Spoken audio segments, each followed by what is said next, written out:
श्री स्वामी समर्थ मित्रांनो, मृत्यू हे आपल्या जीवनाचे अंतिम सत्य आहे, जे आपण नाकारू शकत नाही. जाणारे आपल्या मागे आठवणी सोडून जातात आणि या आठवणींना कायम स्वरूपी जपण्यासाठी आपण आपल्या घरी आपल्या दिव्यांगत नातेवाईकांचा फोटो किंवा चित्र ठेवतो, ज्यामुळे त्यांची आपल्यासोबत असण्याची जाणीव होते. आजच्या या सादरीकरणातून आम्ही तुम्हाला सांगणार आहोत की घरी दिव्यांगत व्यक्तीचे फोटो कोणत्या ठिकाणी ठेवावे, याबद्दल आपल्या धर्मशास्त्रात काय सांगतात. दिव्यांगत नातेवाईकांचे फोटो घरात ठेवावे का?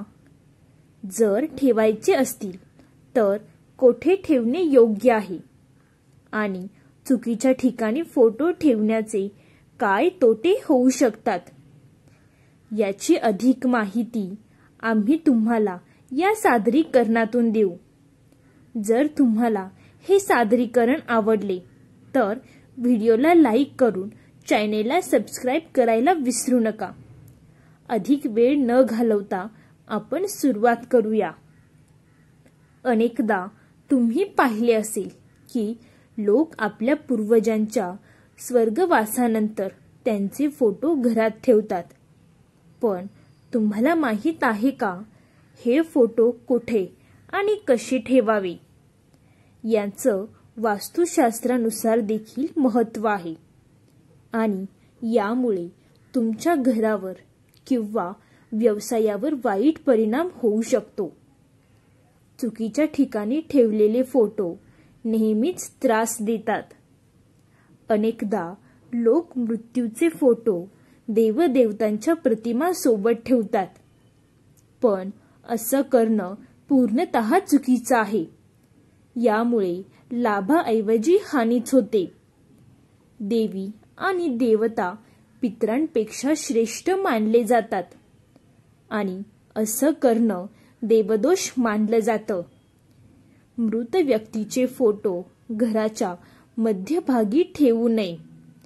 यामुळे मान सन्मान कमी होतो. तसेच पश्चिम किंवा दक्षिणेकडील भिंतीवर फोटो ठेवणे टाळावे, कारण यामुळे धनसंपत्तीचा नाश होतो. पितरांचे चित्र घरात एकाच ठिकाणी ठेवावे, अधिक ठिकाणी ठेवण्याचे टाळावे. यामुळे घरात तणावाची स्थिती निर्माण होते. त्याचप्रमाणे पितरांचे फोटो लटकत किंवा झुलत ठेवणे देखील अशुभ मानले जाते. हेही अशुभतेचे संकेत देतात. मृत व्यक्तींचे फोटो जिवंत व्यक्तींसोबत कधीही ठेवू नये, कारण यामुळे व्यक्तिमत्वात नकारात्मकता येते आणि घरात अशांतता निर्माण होते. पूर्वजांचे फोटो शयनकक्षात किंवा स्वयंपाकघरात देखील ठेवू नये. असे केल्याने पूर्वजांचा अपमान होतो आणि घरात नेहमी अशांतता राहते. मित्रांनो, आता प्रश्न असा आहे की मृत व्यक्तींचे नातेवाईकांचे फोटो कोठे ठेवावे. काही वास्तुशास्त्राच्या मते जर घरात पूजास्थळ ईशान्य कोपऱ्यात म्हणजे उत्तर पूर्व दिशेला असेल तर पितरांचे फोटो पूर्व दिशेला ठेवू शकतो. त्याचप्रमाणे जर स्थळ पूर्वेकडे असेल तर चित्र ईशान्य दिशेला ठेवता येईल. जर तुमचं घरातील पूजास्थळ वेगळं असेल तर पूर्वजांचे फोटो उत्तर दिशेच्या भिंतीवर ठेवा, ज्यामुळे त्यांचा चेहरा दक्षिणेकडे राहील. हे त्यांच्यासाठी सर्वोत्तम स्थान आहे. घरातील एका ठिकाणीच पूर्वजांचे फोटो ठेवा. ते अधिक दोषमुक्त असावे. फोटो ठेवताना त्याखाली लाकडी गत्त्याचा वापर करावा, ज्यामुळे फोटो लटकत किंवा झुलत दिसणार नाही. घरातील पूर्वजांचे फोटो फक्त तुमच्या पाहण्यासाठीच आहे, दुसऱ्यांसाठी नाही. त्यामुळे ते असे ठेवा की अतिथींच्या नजरेत येणार नाही. तुम्ही देखील त्याला रोज पाहणे टाळले पाहिजे.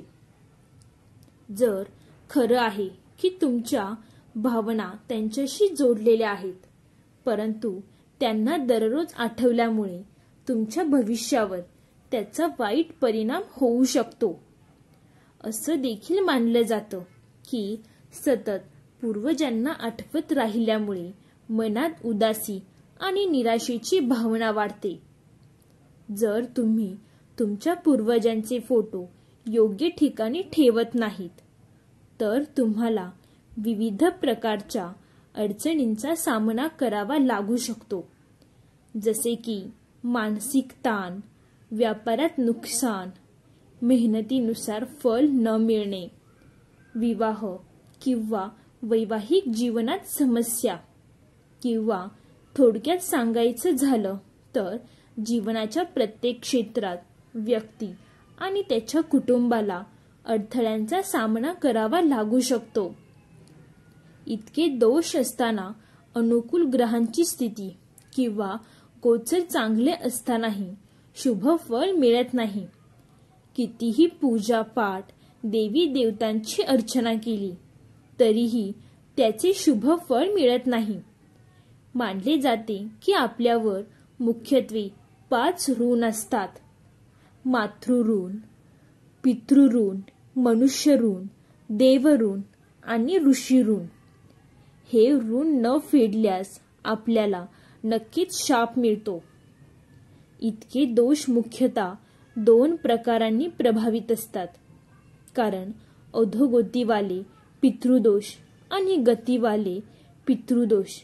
अधोगतीवाले पितृदोषांचे मुख्य कारण म्हणजे नातेवाईकांनी केलेले चुकीचे आचरण, अतृप्त इच्छा, संपत्तीविषयी मोह आणि त्याच्या चुकीच्या लोकांकडून उपभोग घेतला जाणं.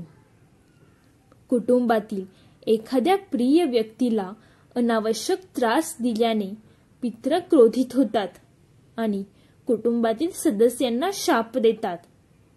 त्यांच्या शक्तीने नकारात्मक परिणाम देतात.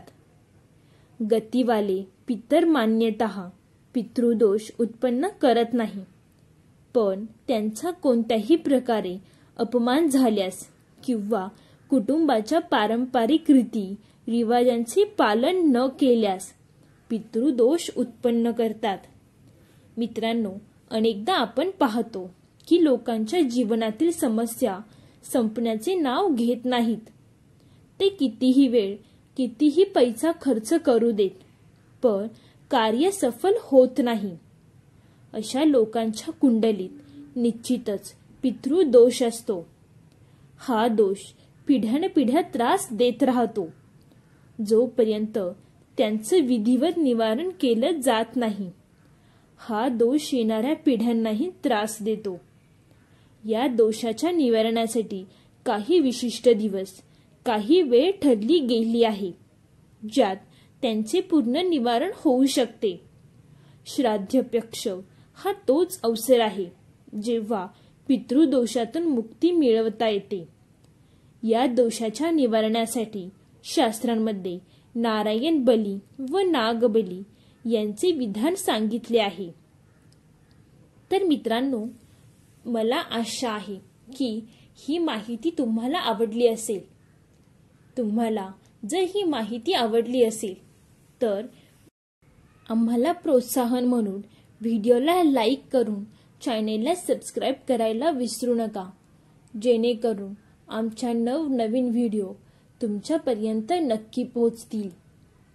संपूर्ण व्हिडिओ पाहिल्याबद्दल धन्यवाद मित्रांनो. बोला श्री स्वामी समर्थ.